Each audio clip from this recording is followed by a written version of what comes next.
Una partita di calcio non è mai solo una rincorsa a un pallone su un fazzoletto d'erba. A maggior ragione se la si gioca fra le alte mura di un carcere, al di là di sbarre e porte blindate.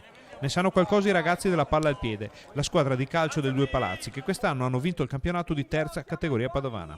La formazione, guidata da Fernando Badon, non potrà salire di categoria perché gioca tutte le gare nel campo del carcere di Padova, ma il successo andava comunque festeggiato. E così sono arrivati al Due Palazzi i giornalisti and friends, operatori dell'informazione e politici sono scesi in campo contro la Palla al Piede, mentre in tribuna era presente un ospite biancoscudato d'eccezione. Qui è un'esperienza che ho avuto modo di conoscere tramite la presidentessa della Palla al Piede e devo dire è un'esperienza egregia.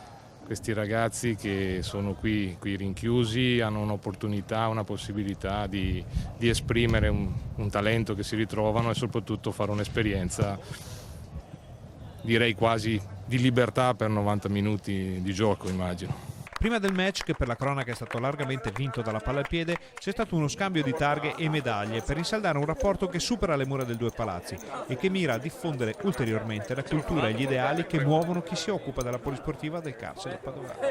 Ovviamente un grazie a voi per tutto quello che fate, perché siete un esempio, perché 4 coppe disciplina e una vittoria di campionato in 5 anni di attività credo che sia una cosa fantastica da questo punto di vista. Lo do a nome del sindaco Giordani, ma a nome anche di tutti i ragazzi che partecipano oggi alla partita.